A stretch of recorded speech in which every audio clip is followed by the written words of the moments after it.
In 1972, Golden Age adult film called Behind the Green Door became one of the most talked about movies in America. There are certain films that don't just belong to their time, they define it. And when people talk about that strange, brief moment in American history when adult cinema brushed against mainstream culture, when lines blurred, reputations shifted, and controversy became a kind of currency, one title keeps reappearing like a shadow in the archive: Behind the Green Door. This film arrived during the peak of what later became known as the Porno Chic era, a short-lived cultural moment when explicit films were discussed in newspapers, reviewed by mainstream critics, and treated, at least briefly, like legitimate cinema. It's difficult to explain that era to modern audiences. Today, adult entertainment is mostly private, fragmented, and algorithm-driven, rarely something that enters cultural conversation beyond scandal. But in the early 1970s, American culture was in a different mood. The country had changed. Social norms were loosening. Counterculture was rising. Cinema itself was becoming more experimental. And audiences were increasingly drawn to content that felt daring not only for what it showed, but for what it symbolized. What made Behind the Green Door truly explosive was its star, Marilyn Chambers. Chambers wasn't just any performer. She was the face of Ivory Snow detergent, literally appearing on boxes in grocery stores across America.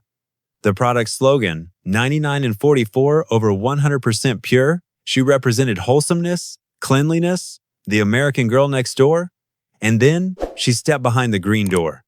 When Procter & Gamble discovered their Ivory Snow girl was starring in an explicit film, they immediately pulled her image from packaging nationwide. But the damage, from their perspective, was done.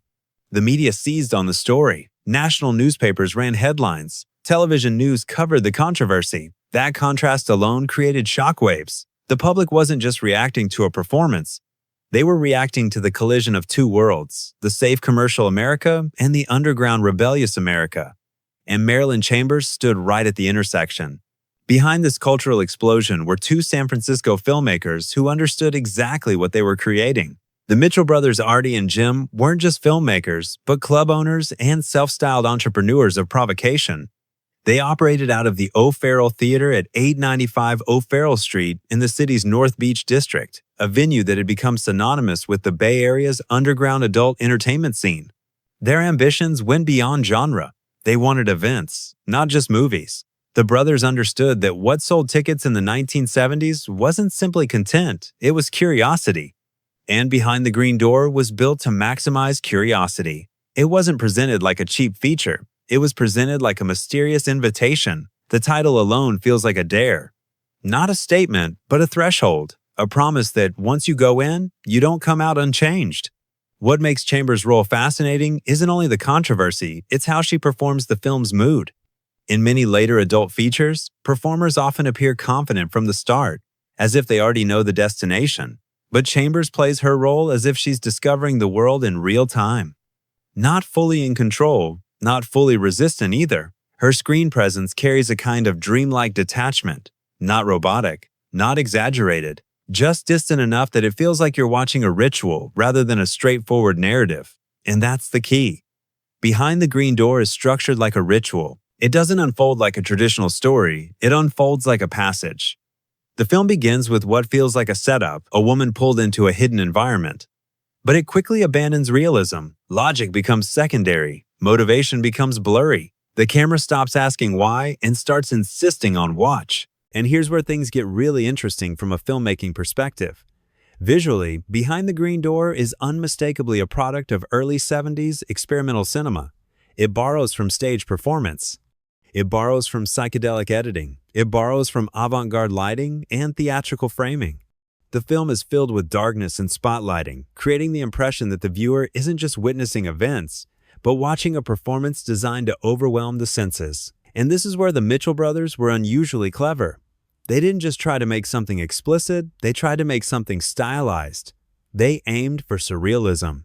Cinematographer John Fontana, who had worked on several Bay Area experimental films, brought a deliberate visual approach. The production was shot entirely on 35mm film stock, a significant investment when most genre productions were cutting costs with grainier 16mm. The camera work is measured. The lighting makes scenes look staged, almost ceremonial. Even the pacing feels like it's building towards something symbolic, not simply narrative. During production, which took place over several weeks in early 1972, the Mitchell brothers shot primarily at a converted warehouse space south of Market in San Francisco. The budget, never officially disclosed, was estimated at around $60,000, substantial for an independent adult production at the time.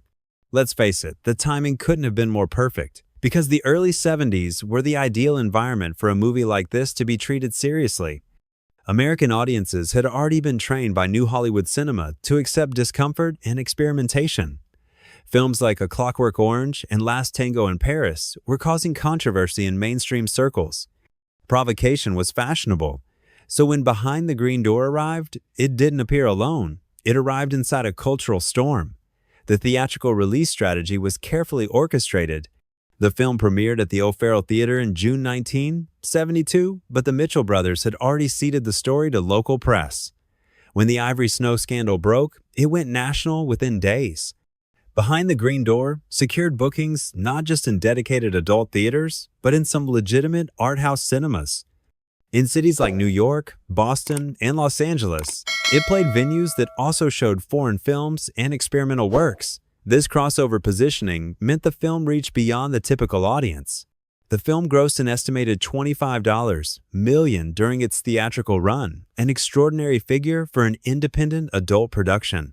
But perhaps the strangest part of Behind the Green Door is the way it aged. Many films from the era feel dated in a purely technical way: acting style, editing rhythm, production limits. This one feels dated in something deeper: its cultural confidence. This film belongs to a time when adult cinema believed it could stand next to mainstream cinema not only as a guilty pleasure, but as a cinematic statement. That belief didn't last. By the end of the decade, home video would change everything.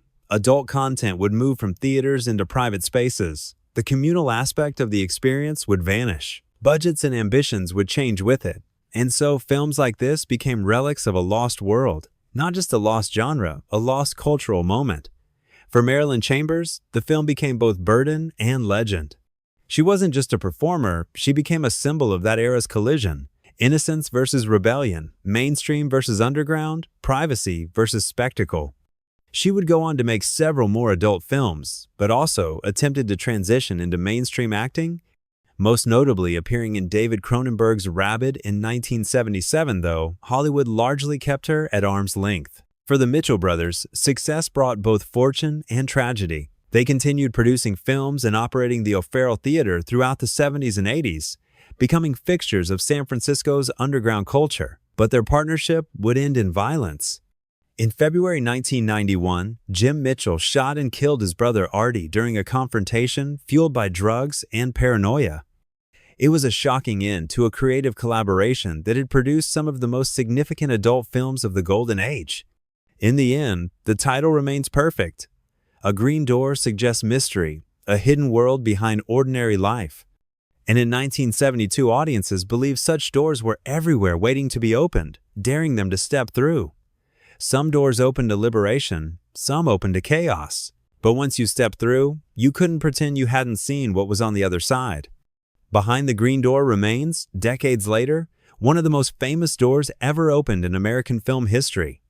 Not because it was the most explicit film of its era, but because it arrived at the exact moment when a culture was questioning everything it thought it knew about art, entertainment, and the boundaries between them.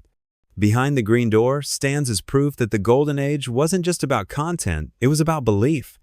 The belief that even the most transgressive material could be elevated through craft, through vision, through the deliberate application of cinematic language. Thanks for watching, everyone. If you enjoyed this deep dive into Golden Age cinema history, please hit that like button and subscribe. I've got more untold stories from this era coming soon. I've also left a link in the description to my mailing list where I share exclusive content about classic film collecting. And I'll see you in the next one.